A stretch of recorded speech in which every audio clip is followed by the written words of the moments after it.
One of the things that I'm really passionate about here on the channel is making sure that you can make things fit you rather than you try to fit things. So if that makes any sense, I mean that the clothes should be made to fit you. And so I have, my body fluctuates a lot. And so I always try to share the techniques or fixes or tips that allow me to make my clothes fit me. And so today I wanted to give you an example that I think is really useful, particularly for dresses or even for tops if you like. But that is to turn a zippered or other closure dress into a corset back style. Now, as someone who's studying PhD on corsets, I have a little bit of a bone to pick with this designation, which is people call it a corset back style, anything that has lacing. Lacing is where you use a length of ribbon, tape, a cord, a lace to tie up two edges together, and that is your closure, a bit like, you know, shoelaces, very simple. However, because corsets are so intrinsically connected to lacing, people often call lace-up bags or lace-up closures corset bag. So I've named it this so that if you're looking for a tutorial on it, you can find it. But just know that from here on, I'm going to refer to it as a lace-up bag or a lacing closure. So this is a dress I did that recently too. This was a incredible build that took me 2 months, and by the time I finished it, it no longer fit me. So right towards the end, it was too late to really like do major changes, so I decided to just make it a lace-up back. This is a formal dress that has a structured under layer, and then it has the dress on top, and I'll just show you what I did to it. So these are the two edges of the back of the dress, and I just added these little things here so that a length of lacing can go through them and close them together.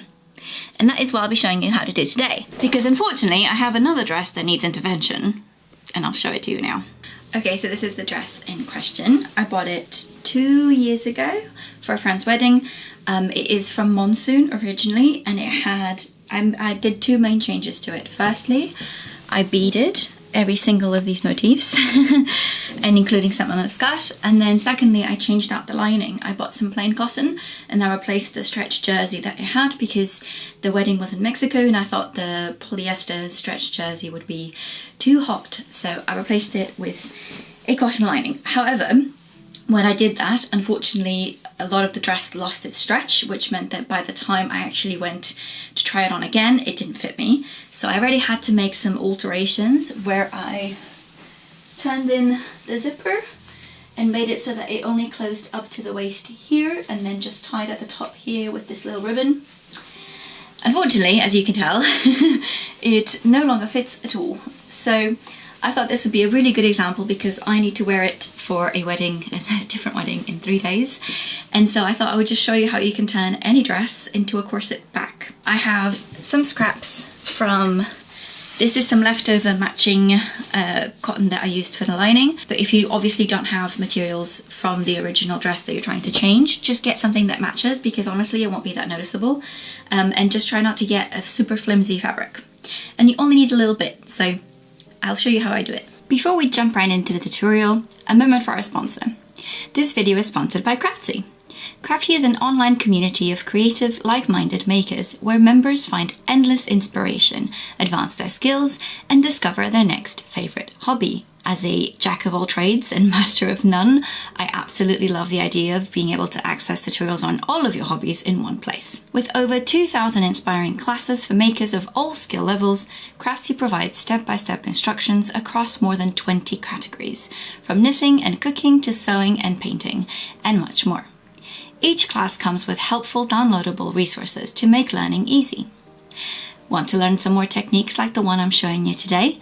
Then check out their class on closures from zippers to buttonholes and their class on creative closures with 8 different techniques and closures I'd never even seen before. Craftsy is always creating new classes to keep you coming back for more and help you stay inspired. The first 1,000 of my subscribers to click the link in the video description will get a full year of premium membership to Craftsy for only $1.49. This offer is valid for new members only. Click the link in the description to join Craftsy today. And now let's get straight to sewing. So as I mentioned, you'll need a length of matching fabric. It doesn't need to be the exact same, but it should be something sturdy. For example, I wouldn't recommend for this, I used a layer of organza, but I did interface it. So if you do want to use something lighter, you can use fusible interfacing. I have here a plain cotton, which is what matches the dress. Okay, so your first step is that you need to cut strips out of your fabric, and for this I'm going to use my plain cotton for a 1/2 inch wide, which is what I did on that, and this is what I would recommend, so they're not too chunky and not too small.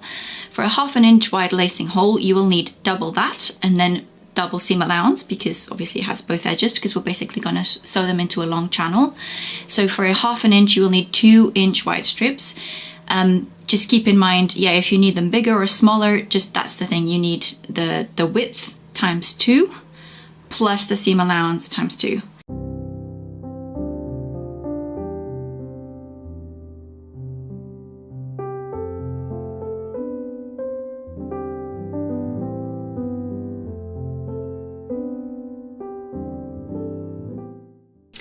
So you can sew the loops directly onto your dress, but I prefer to use an external piece of strong fabric. And in this case, I'm using this herringbone tape, which is very thin, but densely woven and pretty sturdy. And the reason I'm using this is because I'm going to fold back an edge here, stitch it down, and make this into a boning channel. This is entirely optional, you don't need to do this, but it will help your lace-up back stand up on its own and give it a little bit more structure. So I'm just going to put this through the sewing machine and sew down this 1 inch wide sewing channel like this.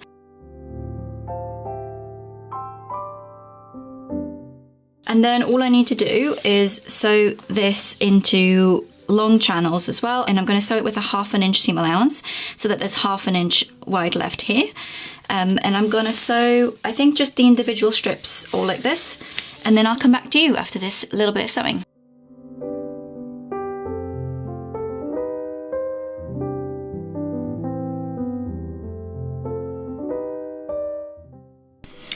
Okay, so to create your loops, all you have to do is sort of bend them backward and forwards in the shape that you need. So I'm spacing mine every 1/2 inch, and I'm using my cutting mat as a guide because it has a 1 inch grid. And so and you can protrude them for as much as you'd like. I find that 1/2 inch is about right for me, like this. And then I just pin it into place.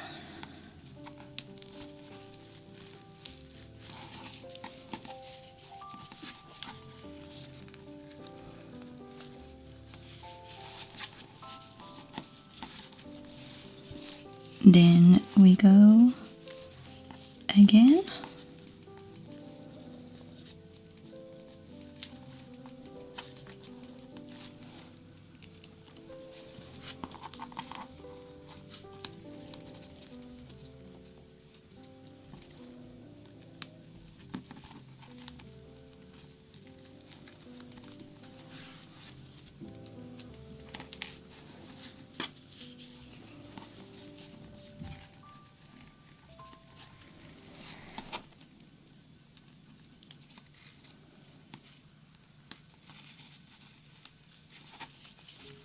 And there we are. So now I just need to take this to the sewing machine and stitch it through. So I'm going to stitch just on the outside of this whalebone here. If you're skittish about sewing over whalebone, which is totally fine, I'd recommend not putting the whalebone in until after you've sewn this through the machine. And also, the first time I did this, I actually shaped every single one of these little loops like this. Then I pinned them, and then I cut them, and then I pinned them again to the thing, and I found that was so much more fiddly than just doing it like this. I know it wastes a little bit of more of the tape, but I have a lot, so I think that's fine with me. So I'm just going to put this through the sewing machine and I'll show you what it looks like.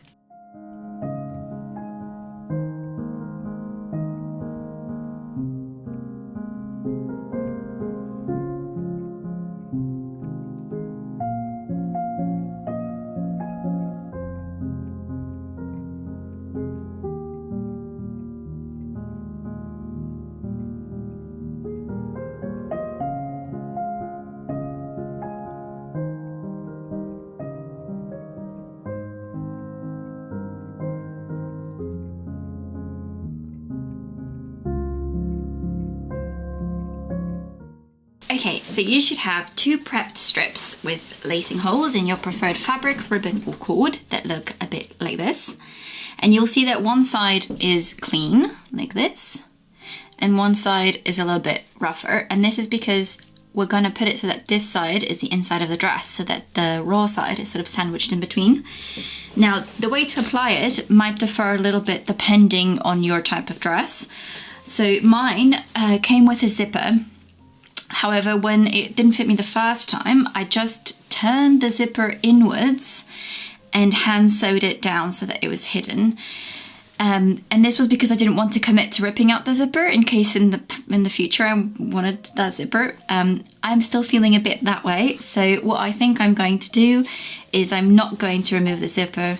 I'm just going to smash my, well, if you have a zipper in place, rotate it by gently rolling it to the inside and then stitch that either by hand or by machine down. So that you have a clean edge like this. And then I'm just going to literally just put my lacing holes like this. And I'm going to hand sew this down. I would prefer to do it by machine because it would be really strong. My hand sewing is pretty strong too, if I say so. But I don't really want any visible top stitching. And because I have the zipper there, it's just an awkward thing to sew. So I'm just going to pin this into place and hand sew it down. And I'll come back to you.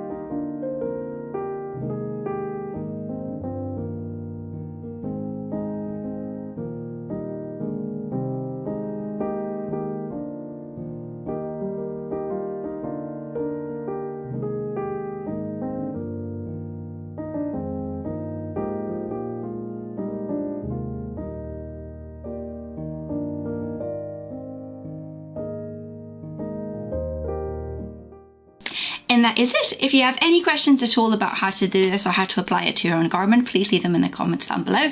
I'd be happy to help. But I just wanted to show you, I also did a sample with some cord so you can see what kind of loops it would create. Like this, I do recommend using a very short stitch length for cord so that it actually catches it in between the stitches. And I would also recommend, like I did for mine, several different lines of stitching just to keep it really secure. And then I also did one with some velvet ribbon, which I think looks really pretty.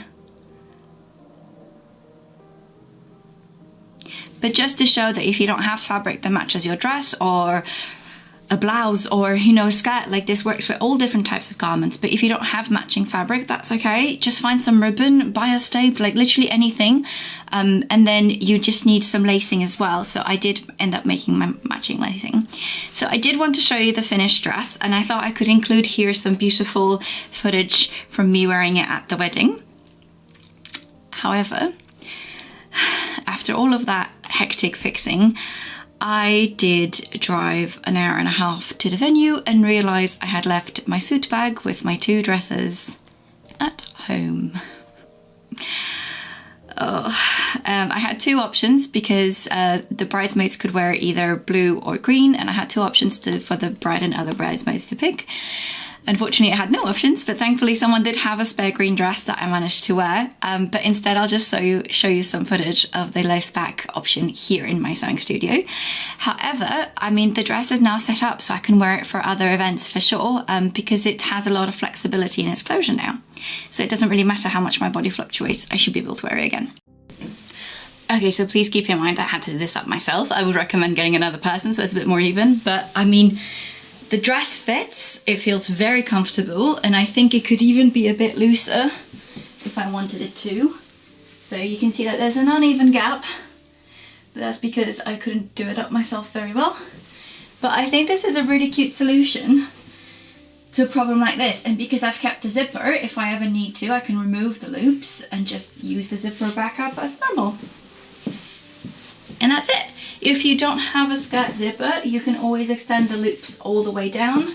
You might need something like this, which is a modesty panel. It's something that you can put behind lacing so you don't show skin if you don't want to. But yeah. And that is all for today. Thank you very much for watching. If there's any other tutorials like this that you'd like to see, of like helpful techniques to make sure that your wardrobe continues to fit you no matter what your body goes through, let me know down below. And if you'd like to check out my Patreon, I do really appreciate the support over there. And there's a link in the description box. I post monthly exclusive videos and a bunch of other really good stuff. So check it out down there as well. And I will see you all very soon.